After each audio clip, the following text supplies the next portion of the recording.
Insights, solutions, and networking all come together at RSA Conference. Join a global cybersecurity community at rsaconference.com/ITSP Mag 24.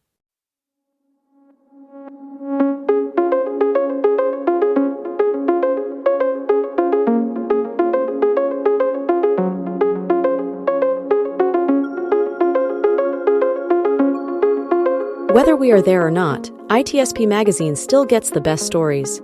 Plenty of conferences and events spark our curiosity and allow us to start conversations with some of the world's brightest minds. In person or virtually, Sean Martin and Marco Ciappelli go on location and sit down with them at the intersection of technology, cybersecurity, and society. Together, we discover what the synergy of these three elements means for the future of humanity.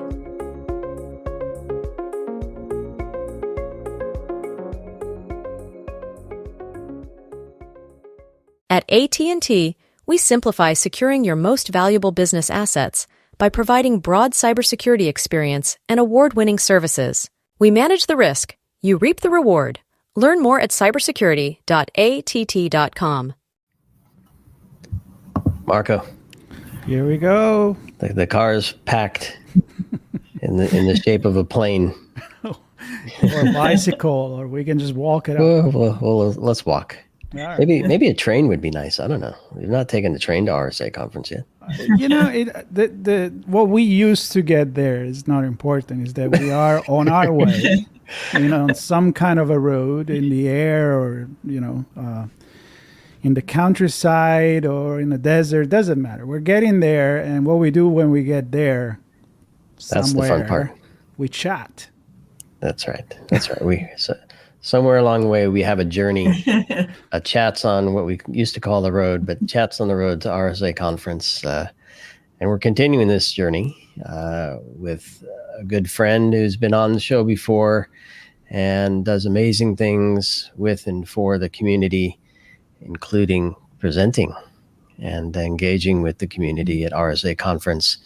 And I'm thrilled to have her on the show as part of our coverage for RSA Conference. Jessica, thanks for being on.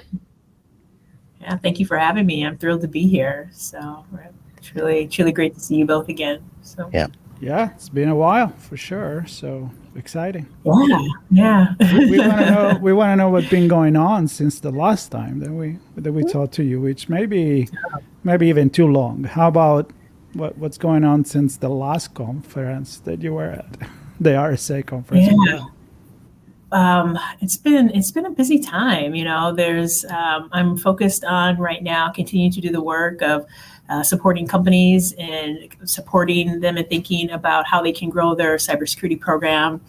I've been working with CISOs and providing some advisory service and helping them and thinking about, particularly if they're a first-time CISO, thinking about approaching the role and also managing through some of the challenges within their business, but also having meaningful conversations with executives that are in other roles about also thinking about cybersecurity. And I'm really excited about what's to come. Some things that we have on the horizon for later on this year. So possibly a course and a couple other things that I'm really excited about that will come further down the line. So it's been really, really busy, and I feel really grateful. And I just feel like it's really been a meaningful time. And there's been a lot of meaningful conversations around the CISO role itself, but also how to continue to increase, I want to say, kind of just confidence in what it means to take on the CISO role today. And I'm going to take a detour. Thanks for all of that. You said something there that I want to understand a little bit more. So you said talking to people in the role and then talking to others in the organization. I think something along those lines. Is it others in the organization that want to be in the role or want to better collaborate with people in that role?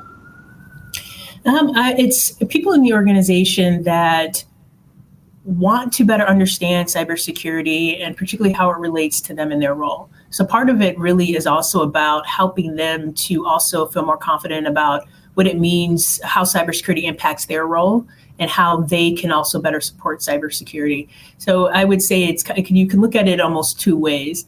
You could look at it as how can, particularly me, if I'm on the side of thinking about it from building a cybersecurity program, how can I best engage executive management to better understand security and how it impacts them in a way where they can truly receive it, and in a way where they feel engaged and they feel like they can see the program in a different way in terms of value, and also how they see their role in it.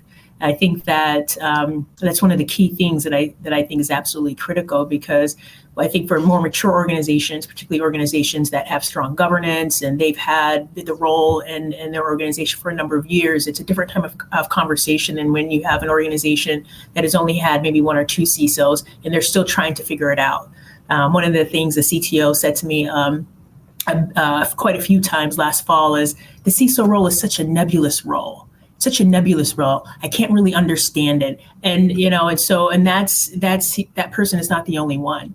And so as much as I do talk about the CISO role itself and also helping, my focus is to really alleviate the challenges that security leaders themselves have about the CISO role.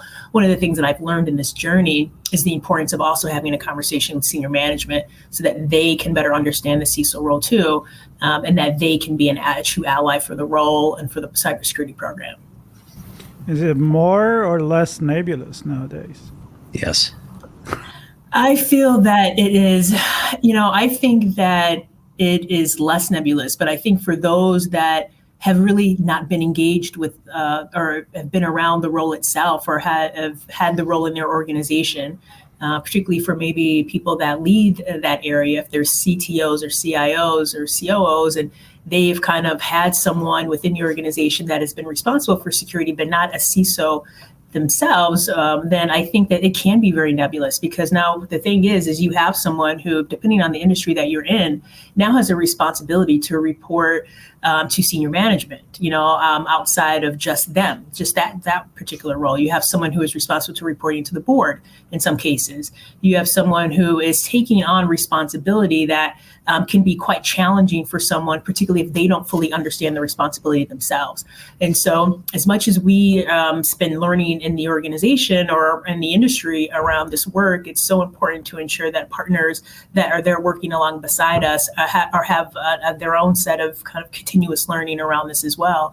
And I think that that's, really part of the changing nature of the CISO role. It's not even, I think it's one conversation to talk about a lot of the challenges that people talk about most, which is the regulatory piece, particularly the SEC and what we've seen there over the past couple of years.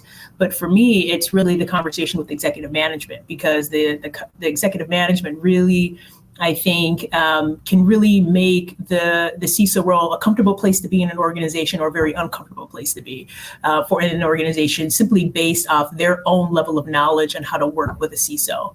So the more we can engage senior management as well to be able to feel more comfortable with the role, and to just allow a CISO to do what they're there to do, I think in many cases it can be a much better experience for CISOs overall. It's less nebulous, but it's not a walk under a sunny sky either. Well, what it says to me is that, and I don't know, we're kind of off on a little tangent here, but I love it because the role was nebulous. I think continues to be a little bit as well, but with that is a ton of ambiguity, right? So you can't pin down somebody, and there's a lot of freedom as a CISO to do what you think is right, and then a lot of trust in the organization to say, I hope they're doing what they're supposed to be doing. So my question then is, with less, I don't know what the right word is with it being less nebulous, does that kind of frame the role in a way that maybe gives the CISO a little less freedom to navigate some of these uncharted waters, which the threats continue to be somewhat nebulous, and certainly the regulations continue to be nebulous, and technologies continue to be nebulous. So I don't know, do these frames kind of, I'll say pigeonhole is the word I was thinking earlier as you were talking. Does it pigeonhole the role to be less fluid, do you think? I don't think so. I mean, I think to your point of a lot of freedom, I do think that there is a lot of room for freedom and creativity actually in the CISO role. That's part of what I love about it, is that there is a lot of room to be able to do what's needed in order to be able to create what's needed in the organization. But I do think that that it does also take a lot of I think the points that you're bringing up, particularly around the threats that are coming in, I think it does take a particular attunement into those threats. So ensuring that there's a strong risk process in the organization, that there are strong processes around incident management and understanding, and also vulnerability management, and being able to really understand what's happening in the organization. And I think it's being able to understand how what's going on in one organization versus maybe another organization that someone has had experience in, and really being able to tailor their strategy for that organization that can allow for I would say the freedom to do what they want to do to really grow the program, I think is important. So I think some of these things can be very nebulous. And to your point, yes, I think without a doubt there's a lot of ambiguity. And I think that, but I also think that that's one of these. That's part of the challenging role of being a CISO, is managing through all of that. And I think that it's in the management of that where it can be extremely challenging. But I think the other side of the coin is it can also create a lot of freedom. So I do think that there is a balance. And I think the challenge is managing that balance, which can be very, very hard. And that actually goes into the talk that I gave last year at RSA, was really about the CISO role itself. How do we manage the fear? How do we manage what it means to take on this responsibility and navigate through the ambiguity that's there, and all of these things that can feel very nebulous? And what does it mean to also be able to stand in accountability or responsibility, self-responsibility in managing that, how we show up and how we hold our own selves, what I call responsible versus how others may try to hold us accountable, and also how we know ourselves. Where do we know where we are innately strong, where we maybe have innate gifts that we are bringing to the program, but where are also our growing edges where we're not so strong, and how are we balancing that out in the organization through the partnerships that we develop, and also through the partnerships we create in the industry and the team that we build. And so I think that's in some cases for a CISO where the art comes in versus the science to really be able to move forward and create success in their role. It's really cool. So last year was one of the top-rated sessions at RSA Conference. So congratulations to that. Yes, thank you. Obviously, all our friends there called you back because they enjoy successful conversation. So how do you approach it differently this year? I know you have a co-presenter, one friend of yours is going to be on stage, and what can people expect? Let's say it's not a replay of last year. So if I saw last year, can I come back and I see something different? Absolutely. And yes, you will see something different. Last year, everything happened really quickly in terms of how I applied, because I saw that through the emails that the registration was coming to an end. And when I went to, the thought hadn't really even occurred to me to do it, but then something inside of me just said, go ahead and apply, and to talk about the CISO role, because I did feel that there was so much energy around the fear around just being in the role, and we need really great people in this role. So I thought that it just seemed like there was kind of this calling to just talk about the role. And that's exactly what that conversation was. It was interesting to me to get into discussion with people afterwards, and they're like, "Oh, you're talking about leadership, and you're talking about, someone said to me, you're talking about politics and handling politics in the organization." And I was like, "Really? That's what you took away?"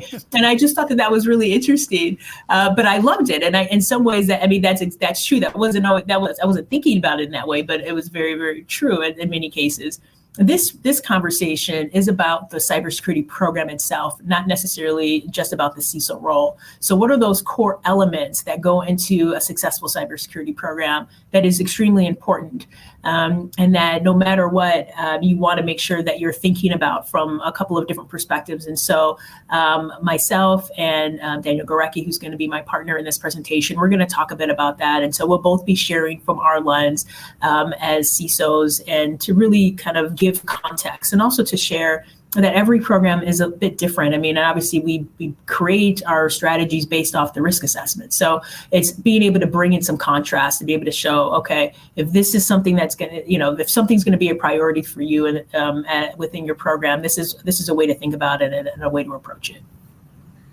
And is the goal, so I know I'm looking at the description you posted on LinkedIn, which we'll include the link to this in the show notes, but it says you're going to discuss the top 3 skills for CISOs to advance their program, advance and grow the program, but also what it means to be successful in the role as it relates to the program.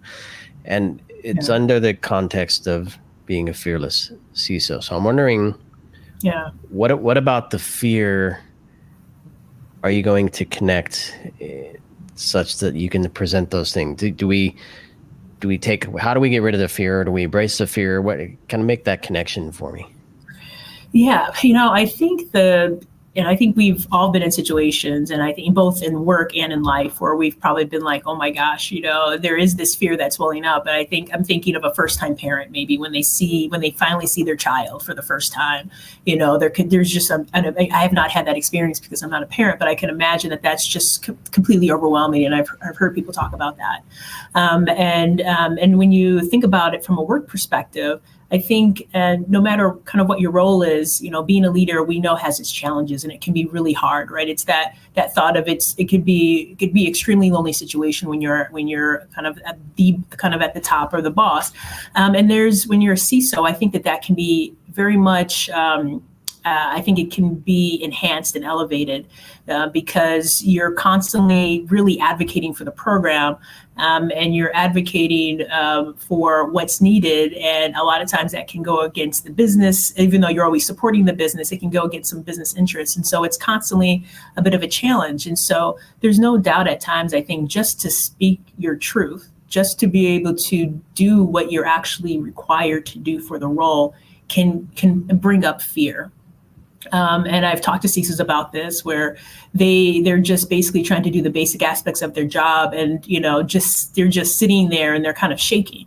And I know that because I've had that experience as well. I've gone into meetings where I've been shaking and I've just had to kind of calm down. And so I've had to develop ways for myself to be able to manage my own self going into a meeting. And but at the end of the day, when you're constantly facing fear every day through conversations, through advocating for yourself and through the program, that it's through that process where I think you do start to be able to build a great program. I think sometimes where CISOs back away from that, maybe courage isn't as strong, or something happens that causes someone to step back and maybe not state the thing that they wanted to say or that was coming to them to say. I think that's sometimes where challenges can start. So because, when you, I think that it's really important to always be an advocate for the cybersecurity program, that we're always there advocating for the program itself, and that we always kind of have to kind of have that front and center, despite some of the challenges that come up within an organization. So, but how do we do that? And so we'll talk a bit about that. But managing that fear and embracing that fear, to your point, is absolutely key. And there are multiple different ways to do this. But I think one of the key things is, which I do, kind of say is I do think it's part of the role. And I think I have heard a couple of people when they're speaking say they haven't experienced it. And I think that's fine. But I think that people have a wide spectrum of ways that they experience the CISO role. And I think that for those that do experience it, and I think every role is different, so I think part of it could be they just haven't experienced it yet. But for those who have experienced it, it can be quite overwhelming. So, but that can't paralyze you from stopping and not doing what you actually need to do to be able to move the program forward. So, and what are those risks what are those personal risks that you're going to take to push a program forward or to challenge senior management on why something should happen, and what are things to think about if you're doing that. And so we'll talk a bit about that, and why no matter what, there are certain areas they kind of have to be able to push forward on to be able to have a successful program. Some of these things may feel like, yeah, well, we know these things, but in some cases it's, well, and when you're in it, if you're in it and you, it can feel almost like it's easier and safer to back away than to continue to push forward. And so the key thing is to remember to keep pushing forward. Yeah, I heard two magic words there, Marco. I'll let you go. I heard paralyzed and stop. I was half expecting to hear those words, because personally paralyzed, which then impacts and perhaps even stops the program. Well, after you brought us down with that, I was going to bring us up, because I want to mention the theme of the conference this year, as this is one of the first conversations that we have on our chats on the road, and this year is the art of possible. And so I'm announcing to Sean that a tradition this year will be to ask to all our guests, how do you interpret this theme, the art of possible? What does it mean to you? And everybody, I'm hoping, is going to have a different answer, but it's your turn to get it started. Yeah, when I think about what's the art of possible, the first thing that comes to me is creativity and creating something new, being able to create something that maybe hasn't been done before in a particular way. And for me, that is kind of how I see these series of talks. And I think part of that is because the narrative of my own story and how I came into the CISO role is very different. And so how I approach thinking about this is different. And I think, and I do think that I tend to take risks, and I look at risks differently, particularly interpersonally, because I work as a consulting CISO, not as an FTE. So the way that I think about the role is different. And so when I think about the art of possibility, I think about what it means and what it can be and how wonderful it could be if more people saw this role from that perspective, and felt maybe that sometimes the fear that they have when they're sometimes in the role, or even just sometimes the dissatisfaction when they have, how that can be viewed from a different perspective just by looking at it differently. And that's really part of the intention, and really a huge intention for why I really feel the need to follow the call of speaking on this topic. And I think that's just an important perspective to be able to not just have, but to share with others. Nice one. Transforming fear into possibility, potential. Exactly. Yeah. Nice one. Nice one. Well, Jessica, it's always a pleasure. Marco, did you want to say something? No. All right. No, I'm good with this. I know. Great answer. Thank you. Well, this is. I'm excited to hear that it was yet another top-rated session. It's now you're in the role of Fearless CISO. It's on 6th of May, 2:20. It's part of the professional development, personal management track, and you and Daniel are going to rock it. No question. Yes. And then hopefully we'll see you physically on location in San Francisco. Marco and I will be there. We'll be in the broadcast alley. We'll be chatting with friends, making new friends, and capturing as many stories as we can. And we're thrilled to capture yours and share it with our audience. And hopefully they'll join you there for your session. And follow us on our ongoing journey as we continue our chats on the way, whatever, to RSA Conference, our part of our on location coverage with Sean and Marco. lots of stuff going on, and we appreciate you, Jessica, all that you do, and wish you great success with your session. Likewise. Thank you so much. Yep. Wishing you great chats and conversations on the way to RSA. Thank you so much for having me on. This has been a lot of fun. Yep. Absolutely. We'll see you there, and hopefully we'll see a lot of you people. And if you're not going to RSA Conference, we'll bring you there anyway. That's right. Video. Hop in the trunk. Yep. Maybe on the trunk. On the roof? Tune in the radio. The rack, the bike rack. You're welcome. Whatever. On the trailer. Whatever. See you, everybody. It's an autonomous car, so. All right. Thanks, everybody. See you on the next one. Thanks, Jessica. Thank you. At AT&T, we simplify securing your most valuable business assets by providing broad cybersecurity experience and award-winning services. We manage the risk. You reap the reward. Learn more at cybersecurity.att.com.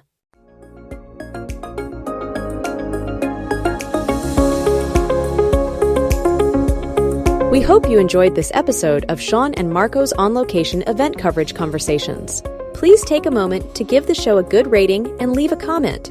Remember to share this podcast with your friends, family, and colleagues. Come back for more conversations and follow Sean Martin and Marco Ciappelli as they continue their journey toward redefining cybersecurity and society.